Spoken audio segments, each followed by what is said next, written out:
Hello and a very warm welcome to the start of a new season of the Folklore Podcast. I'm Mark Norman, folklore researcher and author, and this is our 10th anniversary season. There is so much to celebrate for the podcast throughout 2025, and we start here today with a very special episode looking back at a classic of fairy tale television for many. Now, this YouTube version of the podcast is a new addition to what we do, and I'll be trying to add as much new and archive content to the channel as possible throughout the year. Some of our old episodes are already available, but these are just the audio podcasts with a graphical image. This new version for the 10th anniversary season is a little bit different, as I'm filming a lot of my introductions separately, like this, and yes, I'm using an iPad because my memory is terrible, so apologies for reading the script from time to time. And where permission's been given as well, you'll be able to watch the video interviews with guests that we capture via our Zoom links or in other ways. Now, you might have been listening to the show for a long time, or you might be coming to us fresh, so I thought I'd start this 10th anniversary season off with a little bit of an introduction for those who haven't listened before, or if you're coming back after a very long break. I'm a public folklorist and a writer, and I founded the Folklore Podcast way back in 2015. Now, podcasting was pretty new at that time, certainly compared to what it is today, and there were very few podcasts back then that were looking at folklore. Aaron Mankey had started his podcast Lore about 6 months or so before I did, and that grew massively, although that's more of a fireside tale style of show compared to this one. This podcast was one of the first to treat the subject of folklore in a very in-depth way, and yet in a very accessible one too, hopefully. Anyone who knows my writing will know that this is the approach that I like to take, from more academic studies like my books on Welsh ghosts or Devon folklore, to my more recent pop culture title Zoinks, looking at the folklore behind Scooby-Doo. You can find all of my books for sale, incidentally, on the podcast website in the folklore shop. Anyhow, the ethos of this podcast has always been to open up access to experts in the world of folklore, top writers of fiction or non-fiction titles, and other people working in the subject, and to bring their knowledge to you, the listeners, or now viewers, and most importantly, to do so free of charge. Now, you might find some podcast feeds insert an ad or two automatically at the start of the show, but you won't get any other interruptions. YouTube, I can't vouch for, it does some very odd things from time to time. But in any case, it all benefits the work of the podcast, and that's the most important thing. The show itself will always be free to listen to. If you want to support it, then you can donate on the website, or you can join the Patreon page and get exclusive extra material. I'll give you some more details about that later on, but otherwise just listen or watch and enjoy. If you're returning or you follow our social media on X or Blue Sky or Facebook or Instagram, then you'll see that we have a new look this year too. The podcast has a beautiful new set of logos and banners, courtesy of the talented Kamal Salman, owner of Pakistani folklore project Folkloristan. Seek her out on her website and social media for a great insight into her own home culture. Now, the rebranding is going to take a little bit of time to complete, so I do ask you to bear with me if some of the pages on the website look different to other pages from time to time as that goes through.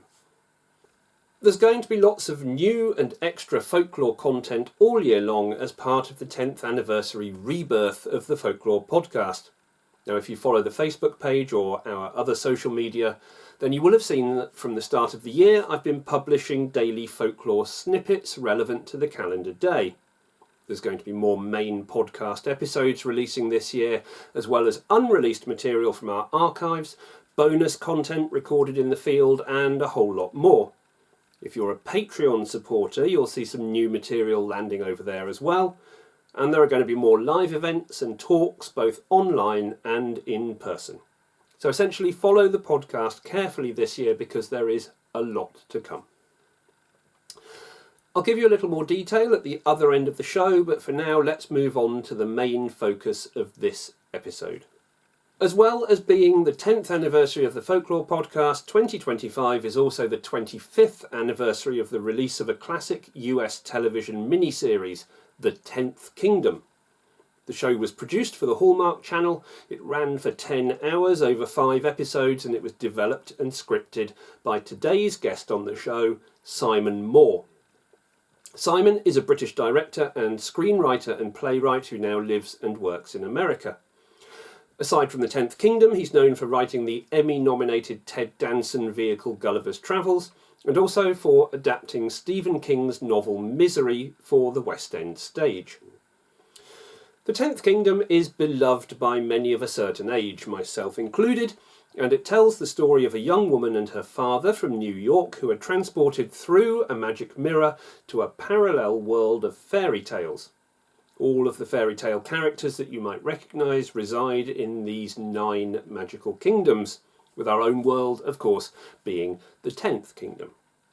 25 years on, and new rumours have recently surfaced about a possible return to the concept of the 10th Kingdom. But is there anything in these stories? Well, you are about to find out, because in today's episode of the podcast, Simon chats with literary correspondent Hilary Wilson about the show, his writing, the fairy tale themes of the 10th Kingdom, and a whole lot more. And just a note that in the case of this episode, Simon had elected for audio only, so only Hilary's video is available to view. Hi, this is Hilary Wilson here, and I am talking to Simon Moore. Would you like to introduce yourself to us? Hi, my name's Simon Moore, and I've spent most of my life as a screenwriter, and just the last few years started writing books. Is there a big difference that you found in writing books as opposed to writing screenplays? Yes, I found out that I couldn't do it. That's one thing to find. The language, that's why I've sort of, I've written a few books, but I've really sort of been trying to learn my craft. It's so interesting because you think you're a writer and you can just shift forms. And the first few people I showed my books to said, these are just films. You've just put them into prose. And there's a certain skill in writing screenplays whereby you never really define anything too carefully. You don't say she walks into the room, she's 25 with long blonde hair, because then the first time it's sent to an actress with dark hair, they think, oh, it's not me. So you write in this sort of strange code, which has to be emotional and has to contain all the ingredients to explain the film to really hundreds of people who are going to work on it. But at the same time, you leave out all the detail that is required in a book. And I don't think I'm still a very sort of visual writer, I would say. I don't think I'm ever going to write the great American novel. And I don't particularly, personally, I'm not drawn to very sort of florid writing styles. I still try and write in a very simple, punchy way using relatively simple language. But I really just felt it was going to take me years, which it has, to finally find a style and feel comfortable and be able to present myself to the world as a novelist as well as a screenwriter. It's interesting that you say that about how you have to leave things a little bit ambiguous, a little bit open, because earlier when you were talking about part of the appeal of fairy tales is that bit of ambiguity, with the characters being discussed, where you're dealing more with archetypes than you are with fully defined characters. Yes, I think that when you get it right, what you do is you create this space where people can fill in their own interpretation of the characters. And that's one of the things in fairy stories that is so powerful, is that everybody projects their own vision of not just who the characters are, but the whole context of the story, I think. But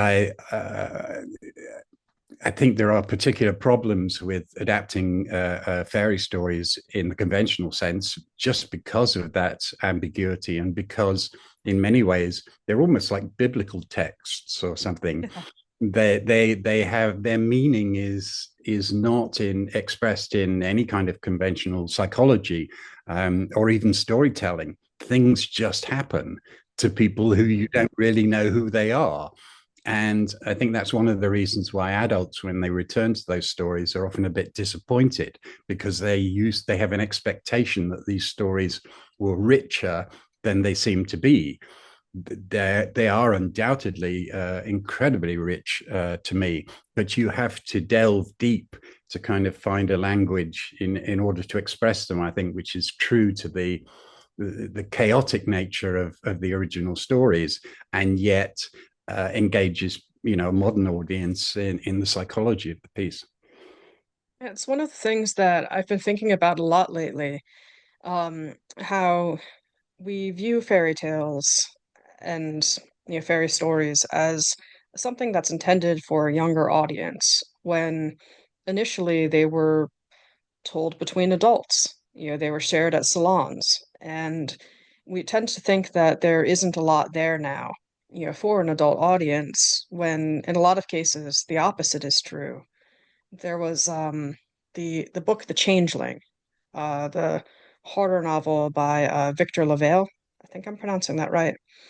He has a wonderful section in that book where he retells the tale of Rapunzel, and he frames the story as a story about different styles of parenting and how it's essentially showing you can lock your kid away and keep your kid hidden in this tower where the world can never touch them, so therefore they're safe, but that's going to damage the kid. Or you could let the kid run free, but that in turn is going to damage them. There's wolves in the forest. And so ultimately, you just have to learn to trust the kid to do what's right for the kid. And I just think that's incredibly interesting, the way that you can start to reframe these stories through a different perspective.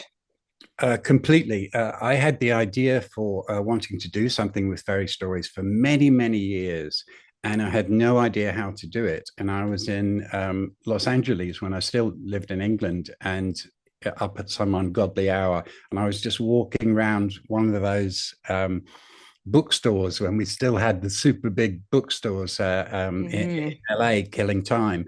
And I was thinking about this idea, and then I suddenly came across this huge section of self-help and psychology books, and there were about 10 books with chapters like with titles like "Women Who Run with the Wolves" and "The Yes. Cinderella Complex," and I suddenly thought, "Oh my God, these stories are being used to help heal people." And I think that the fact that they're childhood stories for many people is very important in that. And I just had a single image of a fairy story character, a wolf, getting therapy for his uncontrollable urges, and having met a woman and not knowing whether he wanted to make love to her or eat her. And that was the very sort of kernel, the heart of the whole 10th Kingdom, because I thought, okay, the way to unlock these stories is for contemporary characters to encounter the madness and the logic and the destiny of this world. And I had one other idea too, which is I thought, usually in television and film, the fairy story world has just stayed still. It's just Yes. exactly the same period piece that it was when they were written. And I thought, well, what might have happened if though that was a real world, a real continent with kingdoms over those 200 years? So the fairy story world that the New Yorkers encounter is not the traditional one, but in fact, it's their world that's moved on like ours, but with their same, no technology and their concept of magic. So those two elements sort of combining really gave me, I thought, a way to bring out the humor and to get really deep into the stories.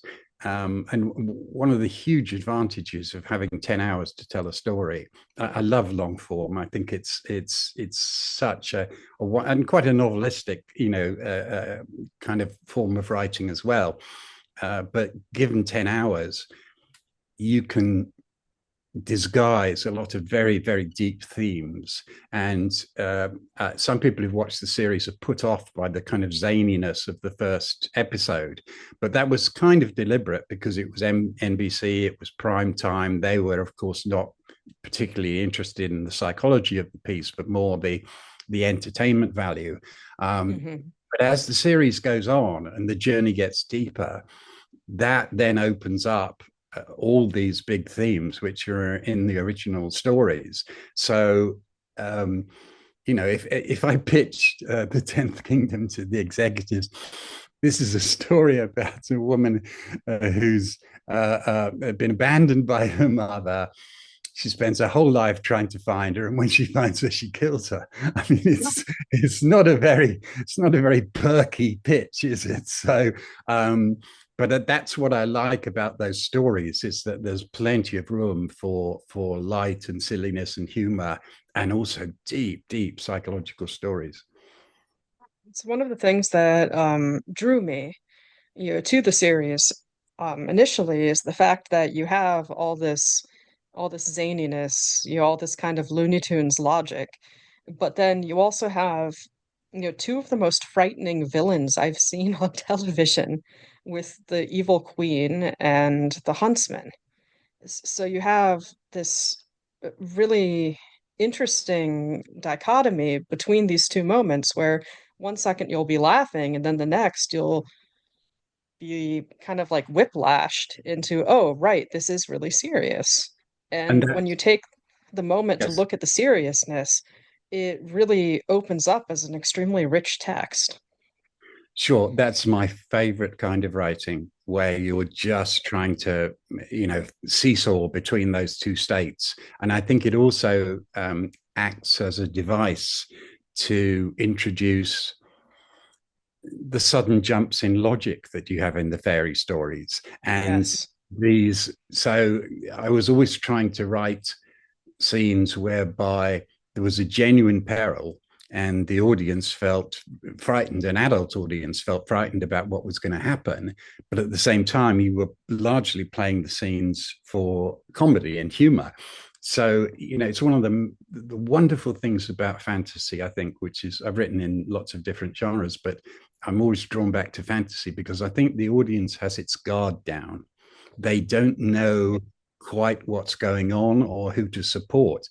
So, when Star Wars came out, you had a lot of people supporting the rebels who, if it was a real political situation, they would be saying, kill them all. So I think there's tremendous opportunities in fantasy. And my sort of rule to myself has always been the more extraordinary the situation, the more psychologically real you need to make it in order for it to work for a modern audience.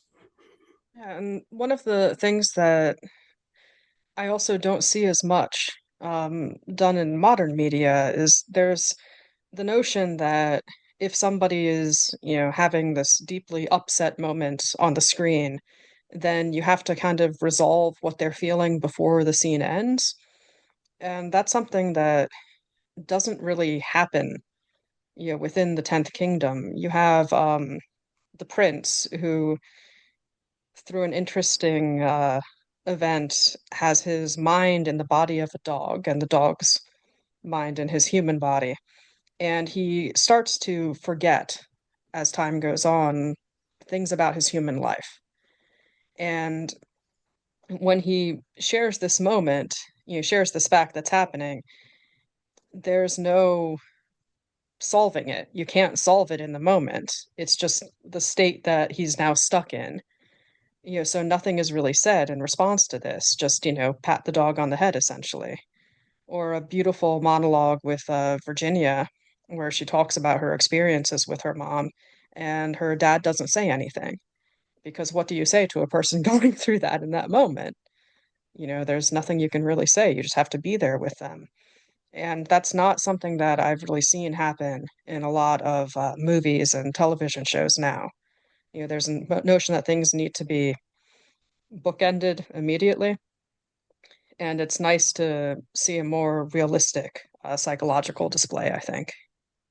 Yeah, well, again, I think that's an advantage of having such an amount of time. You can't Yes. declare your characters or solve their problems quickly, which naturally leads you, I think, if you're going to write well, to having deeply buried ideas and traumas that can't easily be resolved. And indeed, if you look at Virginia's character, she's completely closed at the Yeah. start of the story.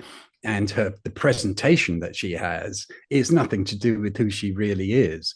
Um, and I think you have to be careful with sort of flashback monologues, not to use them too much, and just explain things in a way by a neat story. But I wanted to think of it as so many layers that were gradually being peeled off.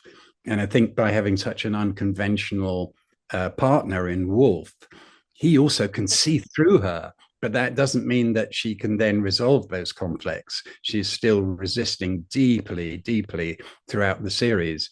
And it's only the sort of major revelation in the last third when she finds out that the thing she's looking for is right in front of her, that I wanted to kind of let those things out. And I totally agree with you. I think a lot of television at the moment is obsessed with this short attention span idea, Yeah. and the idea that people are only half watching. And really, you've got to trust the story, I think, and trust the actors as well. This is a real, we were so blessed with that cast. I mean, it's a Yeah. fantastic cast.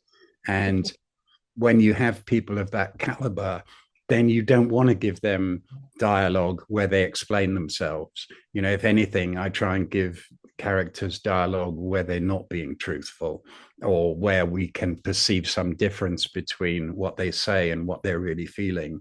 And that's definitely a very strong element, I think, of what I was trying to do with the series.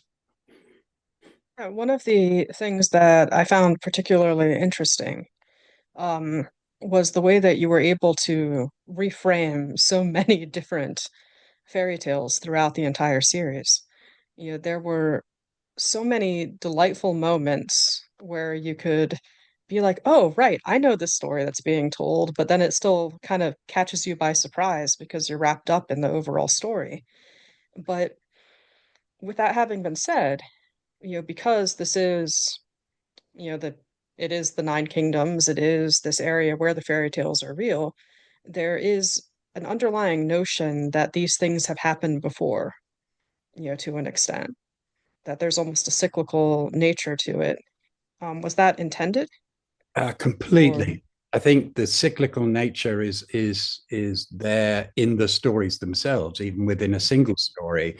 There's a lot of sort of use of threes, three yeah, brothers, sisters, 7 years of punishment, 7 years of confinement.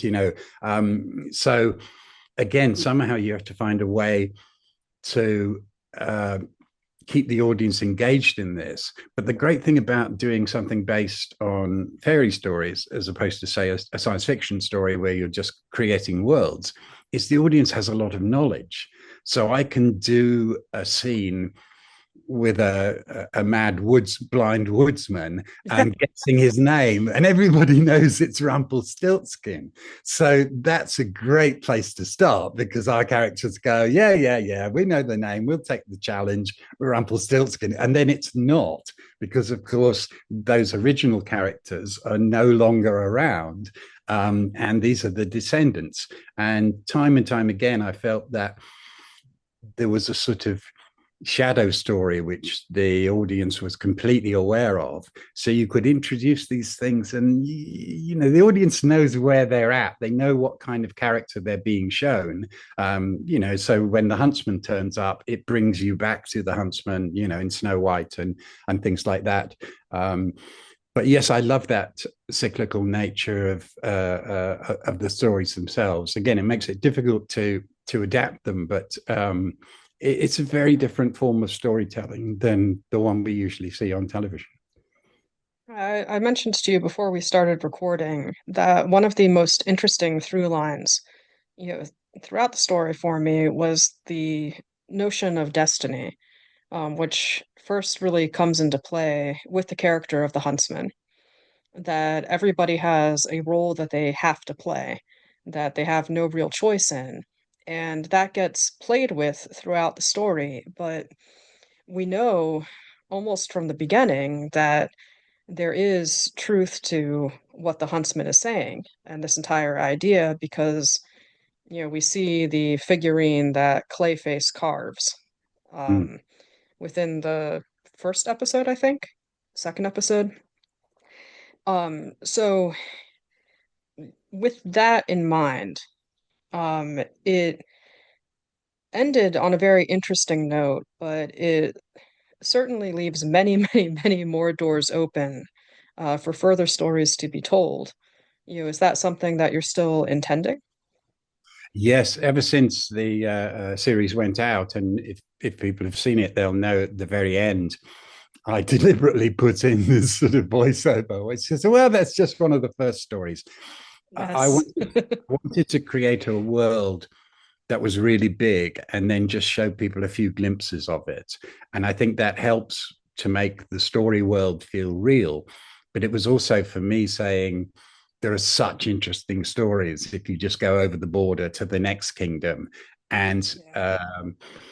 so right from the beginning, I was hoping to make it a returning miniseries. And I've worked on and off ever since to try and make that happen. We just had a practical problem in that the series, when it first aired, was not deemed to be particularly successful. It was even worse than that because the head of drama who commissioned the series was sacked three Oh, days before jeez. 3 days before the press launch. And the new head of drama went to the press and said, I personally would not have commissioned a 10-hour miniseries about fairy stories.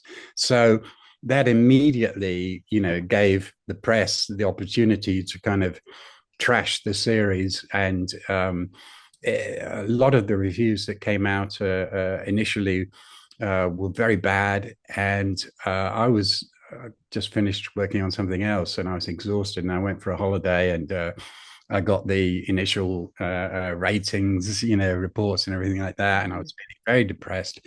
And then a few days later, a woman phoned me up from NBC and said, have you seen the online comments? And that was the very first time that I realized there was a lot of people out there who absolutely got the series and loved it. And that enthusiasm has been present ever since. And I have literally hundreds of letters from people who have told me that they've watched the series multiple times, dozens of times, and watched it at times when they were going through some kind of personal crisis. And so they would watch it in the morning before they went to work and carry on watching and basically watch the series on a loop. So I knew that there was something there. And I tried to get a series made almost immediately. We got the opportunity a few years later to do a series, but we were told it would have to be very low budget. We wouldn't be able to have the original cast. And I just didn't want to spoil what I felt we'd created by doing that.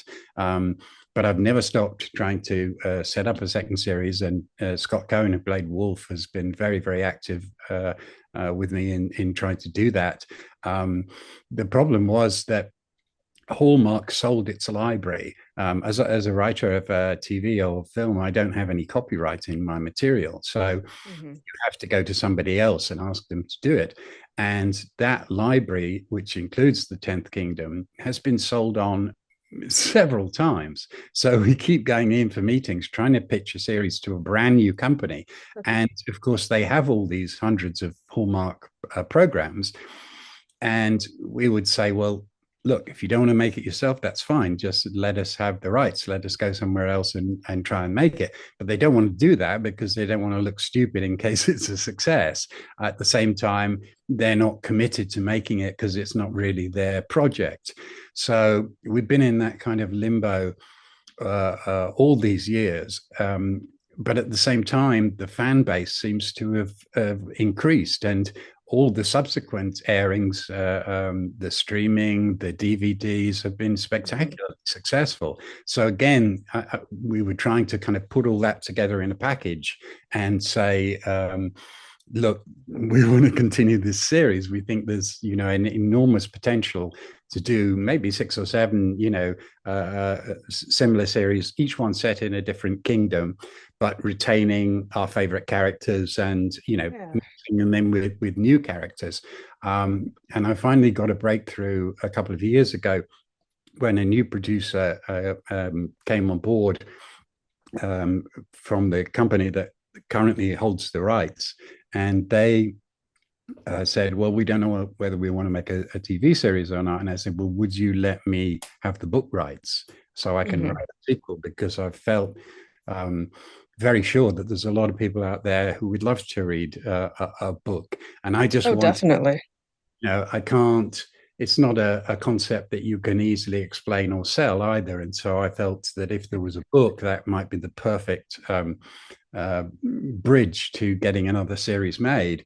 But at the same time, I didn't want to write a book just to try and make a TV series. I wanted to do it properly and to try and really find a way too, after all this time, to not just start with a brand new story and brand new characters, but kind of catch up with what's happened to everybody, and at the same time introduce a new central character who would project the story forward.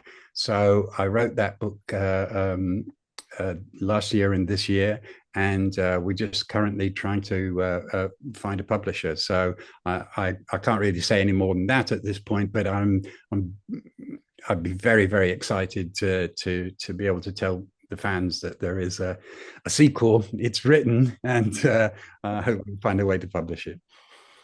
And if the book sold well, which I think is almost a given, seeing how big the communities online still are for the 10th Kingdom, then you'd be able to take that to whoever currently owns it and say, see, people want more.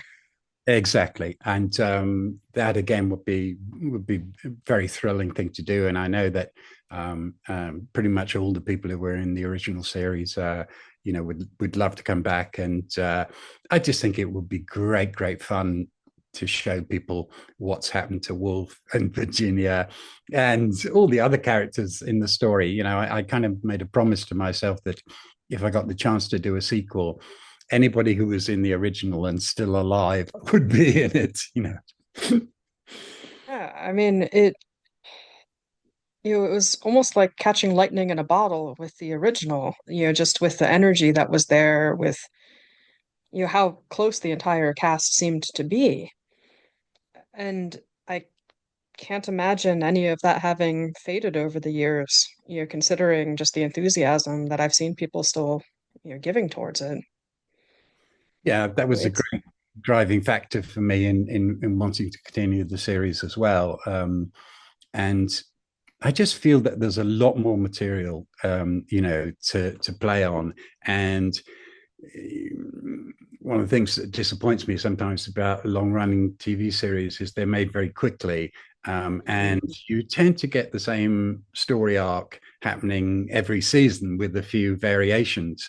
And I think that the trick is to really reach out and find something new to tell. So without giving too many spoilers away, the story of in 10th Kingdom 2, Big Bad Wolf, is about the child, a girl that Wolf and Virginia had, who's now a young woman and just discovering her true destiny. And so, there's a chance to do something, I think, very fresh with that story and have a modern young woman at the center of it, whilst at the same time having the most bizarre parents imaginable.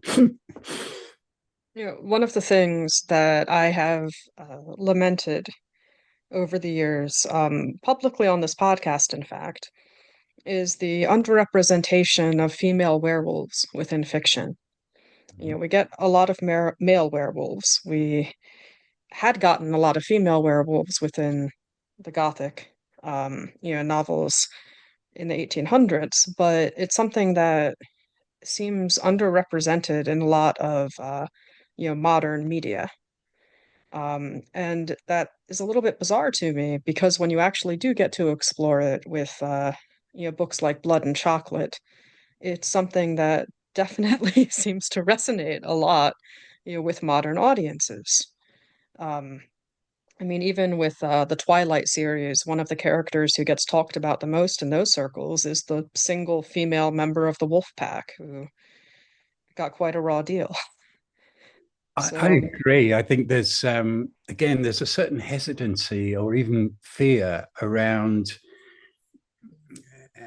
how we deal with masculinity and femininity, yeah, and everything in between in this modern world. And I think if you first look at the fairy stories, you think, oh, okay, it's all traditional. It's all, particular stereotyped female roles and male roles. But if you look deeper, I think there's a lot more complexity there. And I agree with you. I don't know if you saw the film Logan. Um, yes, I thought that was a tremendous portrayal of a very young female, character. All right, a Wolverine, but yeah, um, yeah, I think we need more like that. Really, those multidimensional characters who occupy their own space. And we were talking earlier about the fact that it's not enough to just take a, a, what might have been a traditionally passive female character and then turn them into a warrior queen, because yeah, you're largely just giving them a male role. I mean, that's a massive oversimplification, but I think what you have to do is to find a way to express that feminine energy and anger and propensity for action and violence and all that. So no, I think there's a reason why we keep returning to all these archetypal stories. It's not coincidence. And for me, as someone who's never really been interested in adding to the groaning body of cop shows and hospital dramas and all that, yeah, nothing wrong with that. I just always felt that land has been plundered. There's not much gold left in them there hills, for me. Um, Whereas these classic stories are always open to reinterpretation, and finding a way to connect with a modern audience. And I would love to see some, very powerful female characters driving those stories.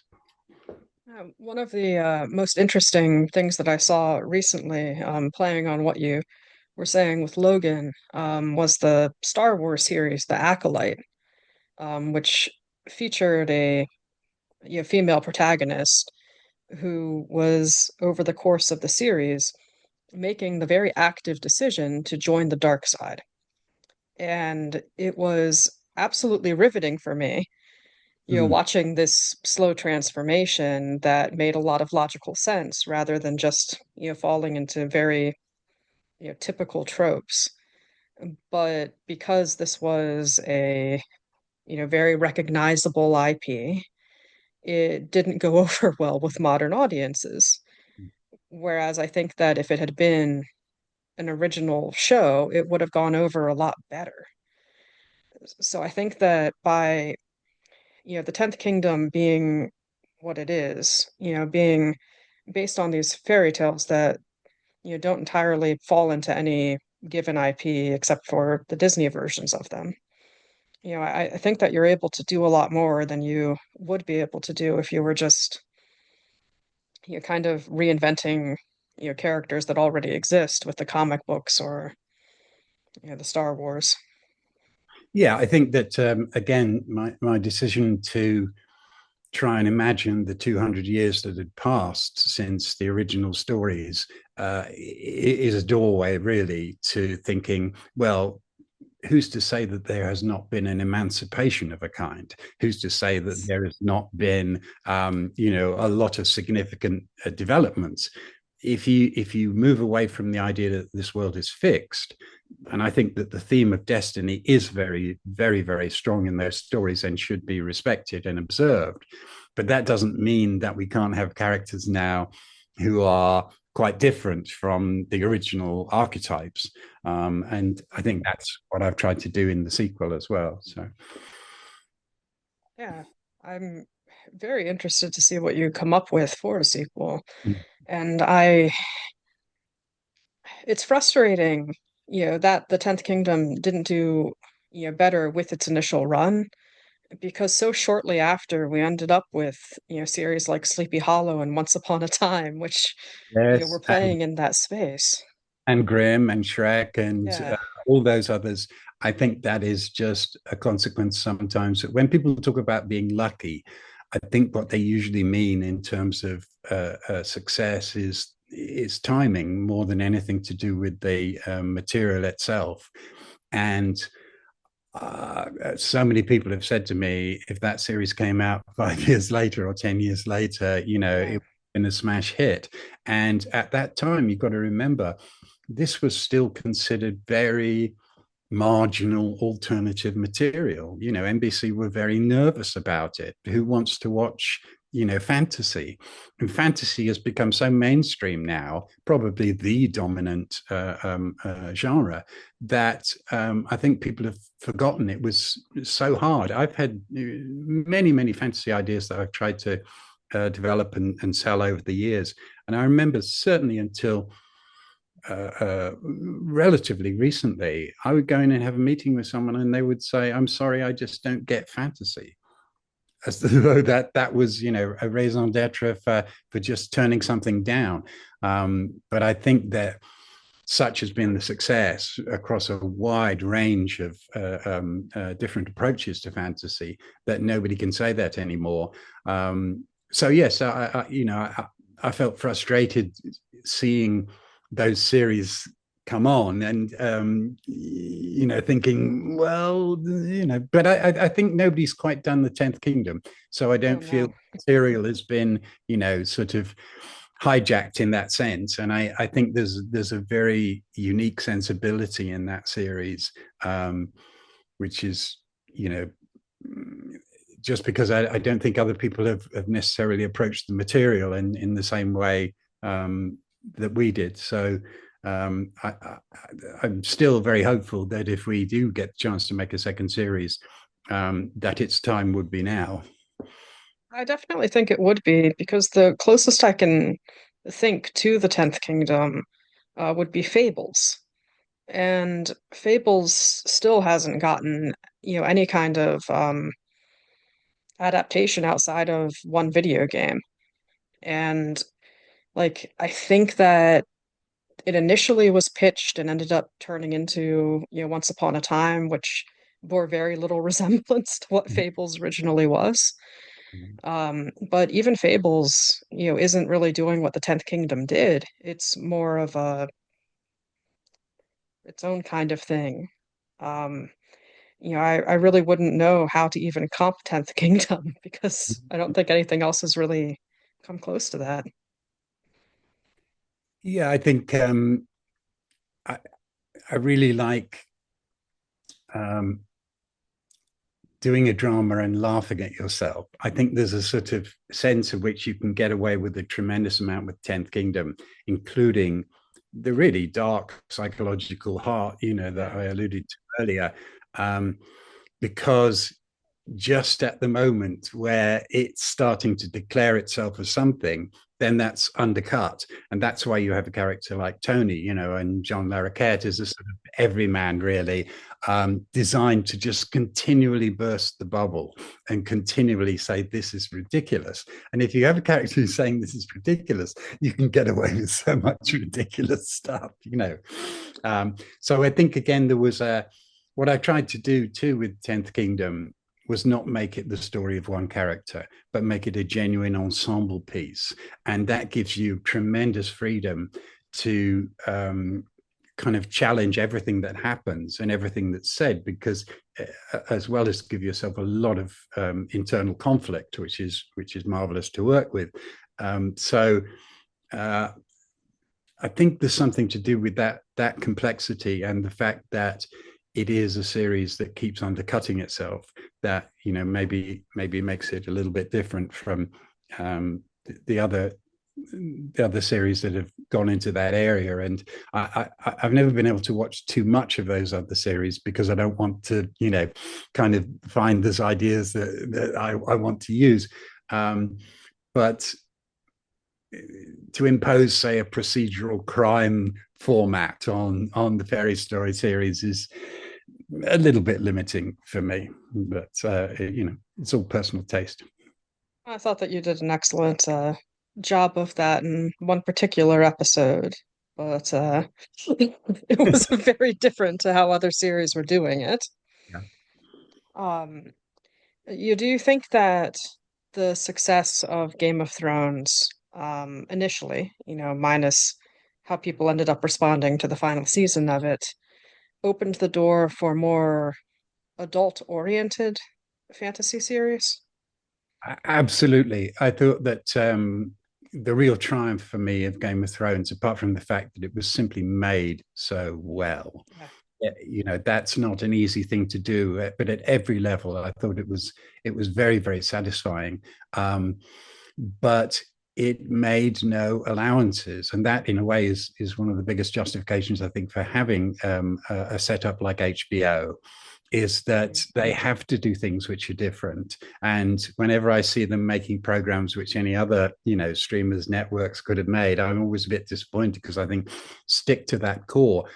I think if you watch something like the Dune spin-off now, Yeah. Game of Thrones is running right through it. They're trying to do it, and to me, not quite capturing that magic. But I thought there was a reality to Game of Thrones, and the commitment of the actors and the storytelling was so deep that I think a lot of people forgot that they were watching a fantasy series altogether. I think it actually felt the same thing with Penguin, which I thought was a terrific series. In what sense was it a superhero series? Yes. And there was some Game of Thrones in Penguin as well, I thought. There's a particular style that evolved out of that show, which a lot of people are trying to imitate, I think, at the moment. Yeah, there was a show on FX several years ago that I'm curious if you saw. The show was called Legion. Yes, Uh, yes. I thought it was yeah, tremendous. Yeah.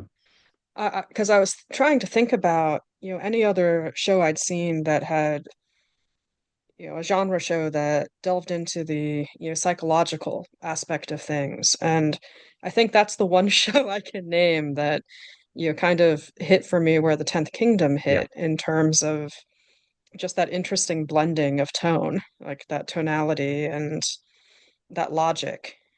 Um, Yeah, I thought it was wonderful. And again, you never knew what was going to happen next.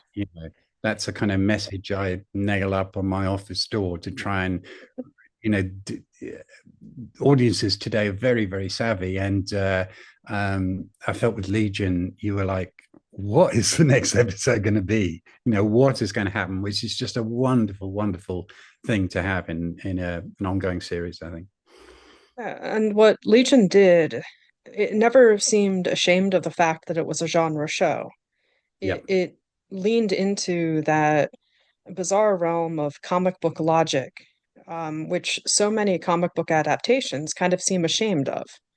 Yeah. They want to be taken seriously, and they don't seem to realize that they can be taken seriously while still, leaning into that little bizarre logic of where they are. Yeah, but there was a real earnestness to the emotions running through that, and to the psychological experience of the characters within that, I think audiences are drawn to. It might be a smaller audience that sees it, but I think that people are really hungry for that.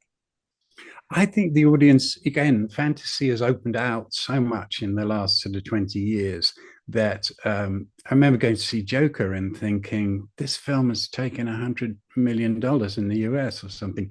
And it's a depressing, dark drama about, psychological illness. But and in the same way that Logan was quite a departure from all the X-Men films, I think that's the gift that this kind of maturity of fantasy is offering us, that we can go into areas that would otherwise be prohibited because it used to be targeted so clearly at a very young audience, and usually a young male audience. And Yeah. the last 30 minutes of most of the early superhero films are almost unwatchable for me, because it's just smash bang, and I think you've got to have the courage. I don't think it precludes a wide audience, but I think you have to always try and be aware of not losing that audience, not being too indulgent, and perhaps joker à deux, when to step too far Yeah. in terms of holding its audience. Although I still found it a fascinating film in terms of, how deep it was prepared to go to explore those themes. So it's just a balance. I mean, my work has always, I've sort of got a fatal flaw as a writer, is that I'm not arty enough for the art crowd, and I'm not straight down the line commercial enough for the sort of blockbuster route. But that's very conscious, and I don't really want to change it, because I love being on that line of it's like most of the jobs I've been offered, I tend to write my own stuff, but most of the jobs I've been offered over the years have been, could you redo Robin Hood? Or, if you took a classic thing, can you give it your spin? And I want to do exactly the opposite of that. I want to take something that is unusual and unresolved and complex, and then I will throw everything I possibly can at it to make it as commercial and as accessible as possible. And I don't have a preference for either of those worlds. And all my favorite dramas have one foot in both, but it's a much harder sell, because the mainstream of both camps recognizes that you're not really with them. And so I think, in a way, everything you do, you've got to slightly lie about it in the pitch and tell them it's going to be something. I did a series about the drugs trade called Traffic, which was subsequently made into a movie. And I remember going and pitching that and said it'd be just like The Godfather. It was nothing like The Godfather. But if I'd told them what it was really going to be like, they wouldn't have made it. So, that's showbiz, I guess. You have to find some kind of comp that you can offer Yeah, up, like maybe if you squint. well, I think that's also why there's so much humor in 10th Kingdom, is because I didn't want people to be too alert about where I was going with the darker elements of the story.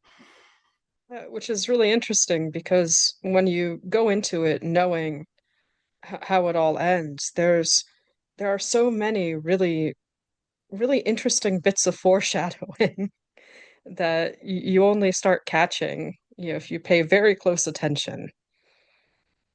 It's just these little throwaway lines that make you think. It's really great. It's a kind of script writing that just is absolutely delicious to anybody who, has a propensity for writing, I think.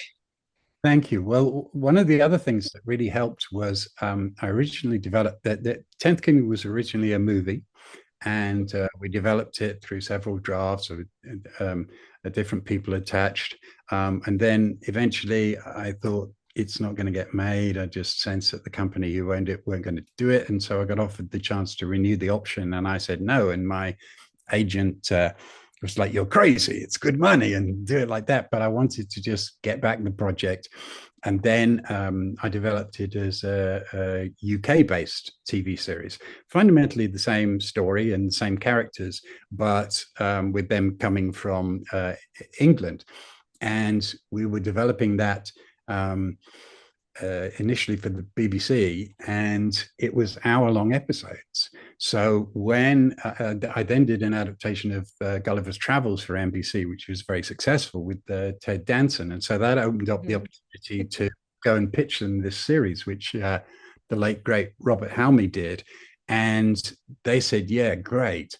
But of course, the runtime for an American hour is a lot shorter than a Yes. real British hour with no adverts. So one of the things I had to do was cut down the series. And I really didn't want to do that because I just loved all the dialogue and everything. So it's a bit like a 40s show where if you watch, everybody's speaking very quickly because we had to get all the stuff in. And I think that's possibly, such a stupid explanation, but I think that's possibly why people like watching it so many times, because there's a lot of scattergun information going out there, just to kind of cram it all in. And I think it ended up giving the series a great energy. So because it's, in a sense, it is a repetitious series. You learn early on they're trying to get this mirror, and every time they get close to it, it goes further away. And so you've got to pull out every trick in the book, I think, to kind of deflect and confuse people and go into different different mini worlds. You know, you alluded, like, when you go into Lamb Village, that is the nearest thing, Yes. police procedural, but of course it's a trial with a jury of sheep and It's hilarious to me. other I madness. we have we go and see the Orioles play here, living near Baltimore, and anytime they break out We Will Rock You, I just have Buddy You're a Lamb playing in the back of my head. We will share you, yes. Yes.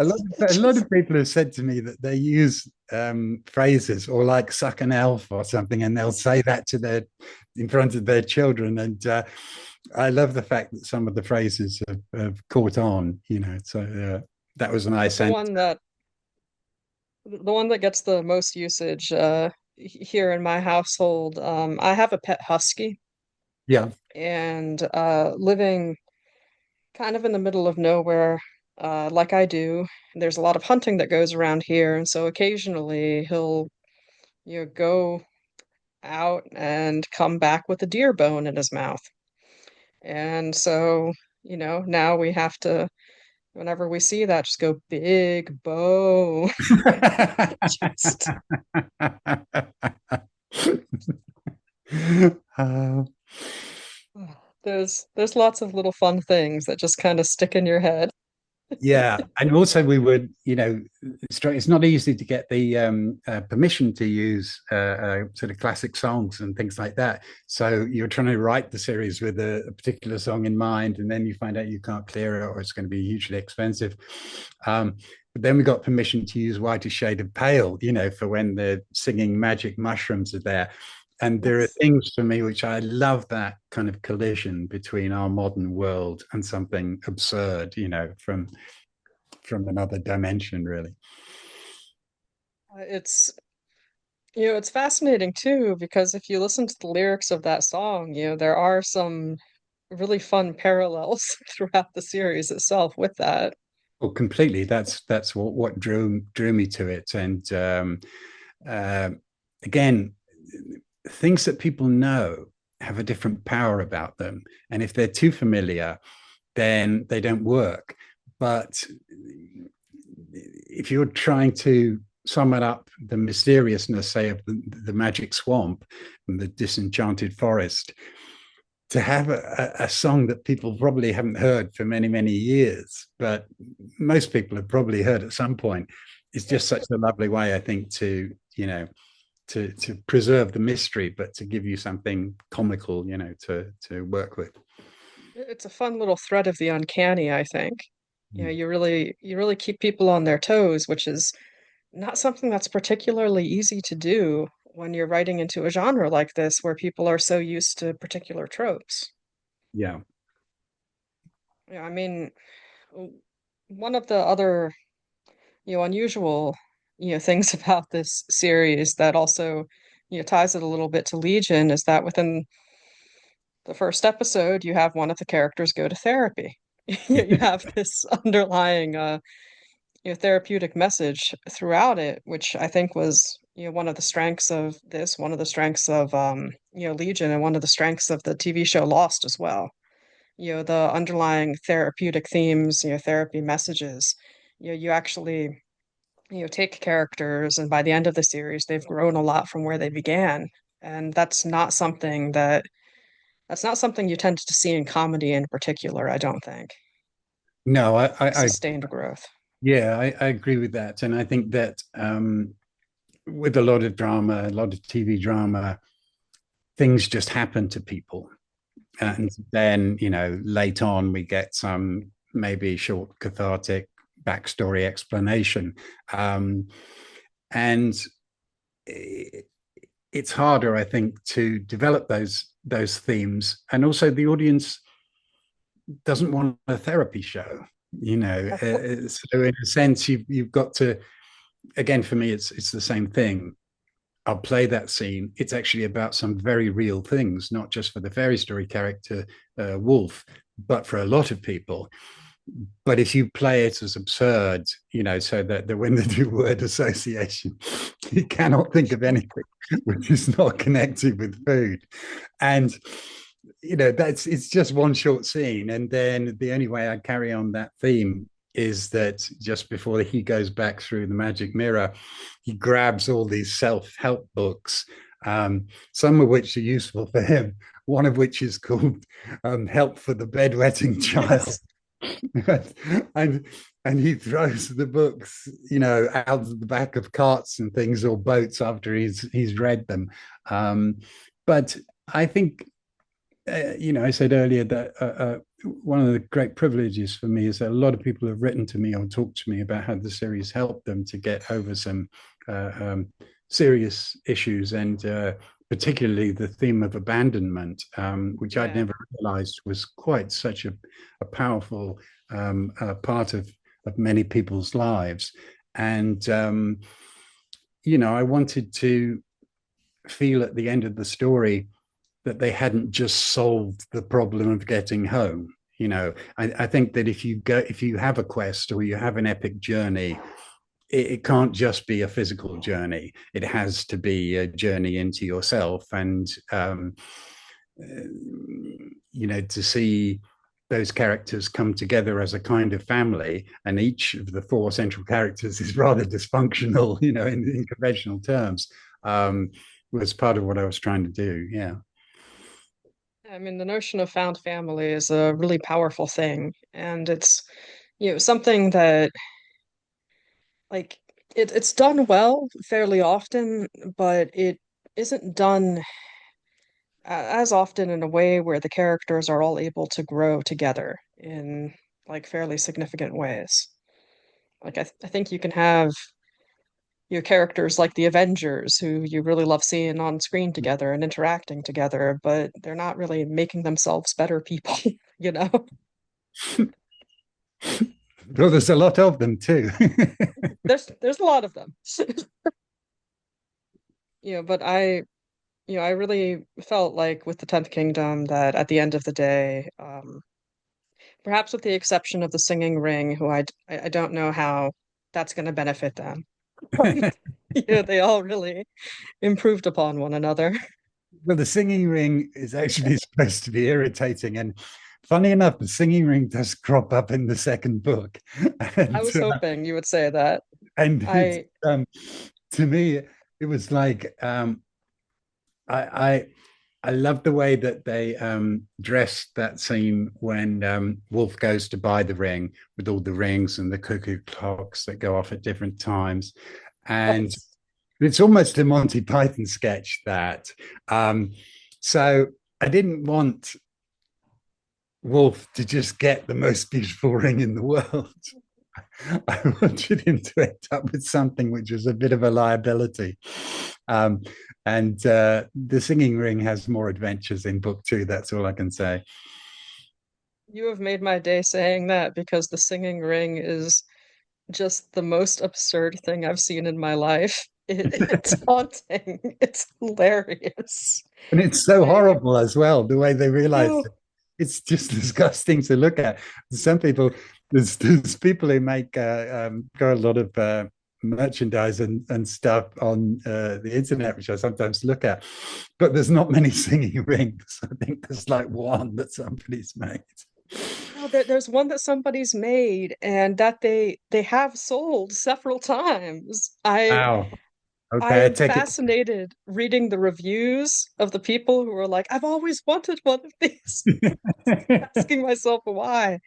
I One of the things that I keep trying to imagine. It's just what it would be like living in New York City with that on your finger, commenting about everything in your day-to-day life. Yeah. Just, it's amazing. Well, It, they do tell it. They do tell it to shut up in the second book. I mean, I would hope that they would, but I don't think it'll listen. Oh, I I think it think you're has right. a mind of its own. I love it so much. But, can tell our listeners how they can support the second book coming out, how they can support you.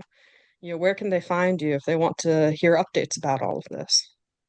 Sure. Well, as soon as we have any good news about it, I will be broadcasting it to the world and, making some videos and encouraging people to participate and help. And I mean, it will be the biggest moment we've had, since the series first went out. And I think that if the book is published and initially successful, it will create, the opportunity to make the series as well. So it's not the time to do that yet. But as soon as I get some good news, I will be in touch with you and with everybody else. So until that point, we have to remain a little bit quiet and secretive about it. But I'm very excited just to tell people that there is a book, and one way or another, I will get it out. Yeah, and can people follow your work anywhere online, or I don't do you have really have anything? much of an online presence. If people particularly want to contact me, they can do so through my email, Simon the Writer at mac.com. But no, I largely lay low between projects. So, but when and if the book comes out, then we'll be trying to really make a big splash of that. And I hope Excellent. Scott will read some extracts out, and we can tease some people with what's coming up. But to the people who've been waiting and written to me and Scott so many times, I hope you won't be disappointed. All the main characters are coming back, and there is a brand new story that's largely set in Red Riding Hood's kingdom. So, I'm looking forward to it. So I hope we'll have more news soon. Thank you so all much for right. chatting with me, Simon. It's been a pleasure. Nice to talk to you. Simon was such a fascinating person to speak with, and you can be sure that if the book reaches publication or if there are any more developments surrounding the 10th Kingdom, then you'll be able to hear about them here. Scott Cohen, the actor who played Wolf in the original series, will hopefully be joining us soon on a future episode to talk a little bit more about this as well. So watch this space for that one. At the top of this episode, I mentioned the Folklore Podcast Patreon page, and I wanted to briefly talk a little bit more about developments there. Now, you can still join Patreon for free and access a limited amount of extra material, or you can become a paid supporter, and you can do that for as little as £1 or about $2 for US listeners. Depending on your level of support, you can expect extra exclusive audio content, including audiobook part works, video from our archives, and some new written material coming soon. Members on some of our tiers get access to the Folklore Podcast Discord, where you can chat with me, other podcast correspondents, and other supporters about all things folklore and non-folklore. Well, about pretty much anything, really. We're also hoping to start a new monthly Zoom gathering exclusively for paid Patreon supporters. That will probably take the form of a book club, although there won't be any set books to read. It'll just be an excuse to chat about the things that you've been reading, talk about other folklore themes, and hopefully we'll welcome some special guests along to that as well. Watch the Patreon feed for announcements about that soon, and I'll mention it in future episodes as well. So there you go, the start of an exciting year ahead with so much more new material to come.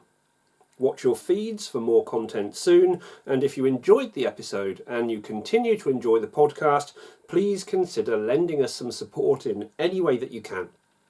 That could be from joining our Patreon page, to sharing the episodes on social media, or just telling your friends. Thanks for listening. See you next time.